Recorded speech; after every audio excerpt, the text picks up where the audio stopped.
Hey guys, it's Shell. Just had some dental work done. Can't feel this side of my face at all. Anyway, I'm here to talk to you about the Honoring Our Heroes Marathon in Rolla. It's going to happen on Saturday morning, and today is Wednesday, so Thursday, Friday, Saturday. So I really have 2 full days until the day. Actually 1 full day until I start meeting people Friday night in Rolla, because I'm going to go out there for the pasta dinner and meet everybody and then come back the next day. Just so I can get used to the ride. I don't like being nervous. Forget my hand.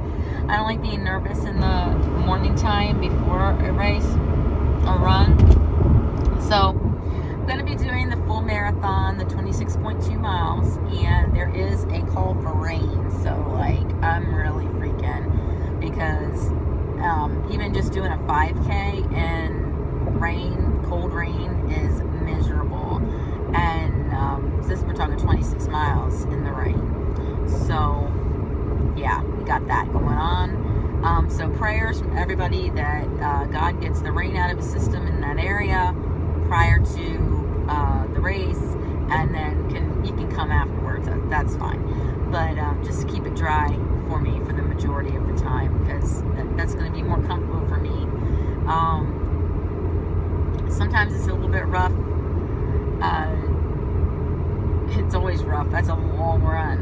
And as far to my knowledge, I'm the only woman in the world that with stiff person syndrome or Marshall-Wilton syndrome that is still actively running marathon distances. On foot. Because we have a lot of people who do races and stuff using the hand bikes and all kinds of really great people in the stiff person syndrome community. And but I think that I am the only woman in the world at this particular time that runs marathon distances. To my knowledge, everybody else is either down wheelchair. There's been nobody else that's been that's doing it. So I'm in, and I have to keep it up because it's important. People with our condition need to exercise, and they need to know that it does help a lot. Besides that, I have a vast number of disabilities, as most of you know. I mean, I have the 6 titanium plates in my sacroiliac joints, which is right at the bottom of my spine, and so it's like this in my back, and that's really rough. And I've been having spasms. I really need to see the chiropractor, but he's not in. And so I guess I'm going to be going crooked.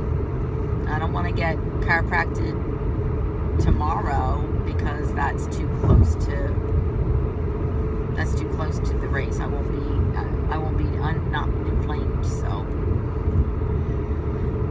there's so much that goes into planning for a marathon, unless you're seasoned and do ultras and all that. And even then, there's a lot of planning. You get to know what works for you. But if you don't do marathons very often, then you don't know. It's trial and error. So in other words, you have to get your gear on. You have to run really long runs to see, does this gear work for me? What's wrong with it? What do I need to do? Etc. etc. So that's what I've been doing. And I think I found the perfect stuff. Now, if I have to add a raincoat to it or a light rain thing, that may mess it up a peep. So, not sure what I'm going to do about that. Plus, they're probably very expensive. I have a coat that may work, but it was bought at Walmart, and I don't believe that the material is quite as breezy as I would like it to be. It seemed to hold in heat from what I remember from the past. However, if using it and it isn't working, I'm not afraid to toss it to the breeze. So, and they go by and they collect up, and they redistribute that to local charities. So you can put on multiple layers and throw those layers away as time goes by. Obviously, if you're in the middle of a soaking rain, then my husband's just going to have to be at every 2 miles giving me a fresh coat. I mean, I've got enough, so I think that can happen. very hard on my bones, my joints, my muscles, the cold. It's supposed to be around 40s to 50s, which is perfect temperature to run. My favorite temperature. If we can just avoid the damp and rain, I will be golden. My goal is definitely under 5 hours. My last marathon did 4 hours 24 minutes. I want to smash the female veteran record of this race, which was 4 hours and 46 minutes. I want to do it in 4 hours and 45 minutes. I am slow these days with all this metal. I am fatter these days. I don't know if it's from muscle, if it's from the metal, if it's from steroids. I don't know. So I'm trying my best to get this vitamin.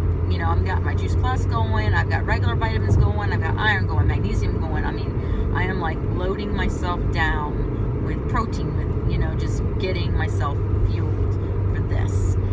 So right now, like, I was going to spend this week trying to get my weight down to the minimum, and I do want it to be, but I have to have that protein in store, and then come Friday, the carbs in store. So basically, I'm going to be where I'm going to be, and I'm going to have to just move it the way that I'm going to move it.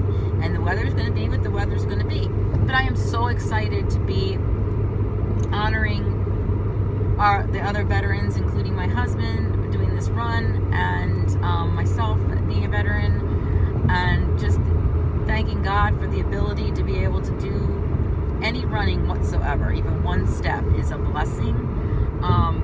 And I'm asking for an awful lot. I'm asking God just to be with me, to take me through this run completely without issue, and for the weather to be agreeable. So that's kind of what I'm hoping for. And I hope you guys will stay tuned to me, because I might be able to do a little videoing during, but I doubt it. A lot of people do, but I don't know that I want to do that. This time in a GoPro would be really handy. I don't want to carry any extra gear other than my hand canteen. It's really awesome. I will go through all of my marathon gear and what I'm going to wear beforehand on the day of, so that you guys know. And if those of you who are trying to lose weight aren't losing it yet, start running in the pool, and then start on maybe a treadmill, and then land. And I will tell you that the treadmill is a little bit harder than land, because you can't have your own gait on the treadmill. So just is a great way to shed pounds. It's a great way to thank yourself for what you're doing by entering into local 5Ks. It's charity. Local 5K races and 10K races, half marathons and marathons, and you help so many people, and getting those medals just makes you feel amazing, because you've really done a great feat. Because how many kids don't even want to run the mile in school? One single mile. It'll take them 7 minutes to 8 minutes to 10 minutes at most. 10 minutes if they walked it, you know, as a kid. And me, I'm 4'11". My average pace right now is anywhere between 9 and 10:30. And it's just because of where I run, the hills and that. So if it's a straightaway, I'm pretty sure that I can get, you know, I don't want to waste too much energy, but I could probably do an 8.5 comfortably. But then on any kind of a hilly surface, it's going to be more in the 10s. So I'm just going to try and keep up with the person in front of me, and then when I'm passing that person, keep up with the person in front of that. Because that's, you know, I'm not going to try to wear myself down, but at the same time, I do have a goal, and that goal is to be met at, you know, is going to be met. And I don't want to hit a wall and break down, but that goal is going to be met. I've got to crawl over the finish line. But yeah, I'm just going to run my regular speed for my first half, and then the second half is where the race is really done. Since I'm used to running half marathon, and the race is really done in the second half, and I'll just take my time and mind my fuel and just keep it up. So stay tuned. Thanks for watching. My weight right now is right around 130, which is really disgusting, but it's right around 130. And yeah, I'm just keeping on. I mean, I exercise every day, so there's no shame in the game. All right, guys, talk to you later. Thanks so much. Please subscribe, like, share with your friends. Yeah, let's get some followers. Yay.